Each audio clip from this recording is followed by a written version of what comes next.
வணக்கம். சற்று முன் கிடைக்கப்பெற்ற மிக முக்கியமான செய்தி ஒன்று வெளியாகியுள்ளது. திராவிட முன்னேற்ற கழகத்தின் தலைவரும் தமிழக முதல்வருமான ஸ்டாலின் அவர்கள் கோபாலபுரத்தில் இருந்து தலைமை அலுவலகத்திற்கு செல்லும் பொழுது மயங்கி விழுந்துள்ளார். உடனடியாக அவரை அப்பல்லோ மருத்துவமனையில் அனுமதித்துள்ளார்கள். கிட்டத்தட்ட முதல்வர் ஸ்டாலின் அவர்கள் ஒரு வருடத்திற்கு ஒரு முறை அவரது இரத்தத்தை மாற்ற வேண்டும், அவருக்கு ஏற்பட்டுள்ள நோய் அந்த மாதிரி என்ற தகவலை ஏற்கனவே நாம் பதிவு செய்திருந்தோம். இதற்காகத்தான் கடந்த 3 முறை வெளிநாட்டிற்கு சென்றுள்ளார். காரணம் இதற்காகத்தான். ஆனால் பொதுவெளியில் இதை வெளியிட்டால் நிச்சயமாக திமுகவின் தொண்டர்கள் பேரதிர்ச்சிக்கு உள்ளாவார்கள்.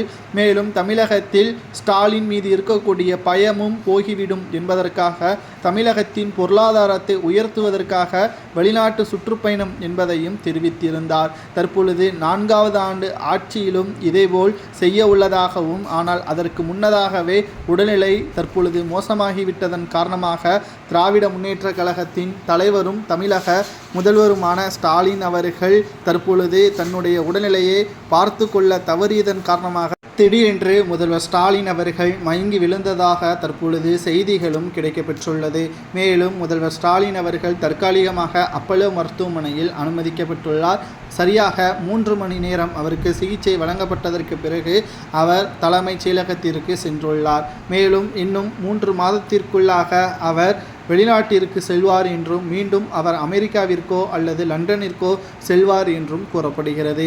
ஆனால் அவர் இந்த முறை செல்லும் பொழுது அவரது உடல்நலத்திற்காகத்தான் செல்கிறேன் என்று அவர் வெளியிட வேண்டும். இல்லை என்றால் தமிழகத்தின் பொருளாதார வளர்ச்சிக்கு செல்வதாக கூறினால் நிச்சயம் அவரது ஆட்சிக்கு மிகப்பெரிய பாதிப்பு ஏற்படும். ஏனென்றால் கடந்த 3 முறையும் இவ்வாறு தான் தெரிவித்திருந்தார். ஏற்கனவே மக்கள் திமுகவின் ஆட்சியின் மீது கொந்தளிப்பில் இருக்கிறார்கள். தமிழகத்தில் சட்ட ஒழுங்கு மிக மோசமாக இருக்கிறது. இதுவரைக்கும் கடந்த 3 ஆண்டுகளில் இளம் பெண்களாக இருக்கட்டும், சிறு குழந்தைகளாக இருக்கட்டும், பாலியல் துன்புறுத்தலில் ஈடுபட்டு தமிழகத்தின் ஒட்டுமொத்த சட்ட ஒழுங்கு சீர்கேடு திமுகவின் ஆட்சியிலும் திமுகவின் நிர்வாகிகளுமே இதை செய்து வருவதாகவும் புகார்கள் தொடர்ச்சியாக சமூக வலைதளங்களில் பதிவு செய்யப்பட்டு வருகிறது.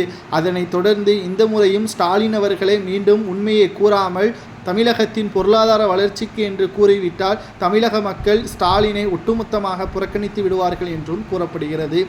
உங்களது கருத்துக்களை கூறுங்கள். முதல்வர் ஸ்டாலின் அவர்கள் மீண்டும் நலம் பெற்று 7வது முறை தமிழகத்தில் ஆட்சியை அமைப்பாரா? 2வது முறை மு.க. ஸ்டாலின் முதல்வராக தொடரலாமா என்பதை நீங்களே கமெண்ட் வாயிலாக கூறுங்கள். இதை பற்றி உங்களது கருத்துக்களை கூறுங்கள். நன்றி.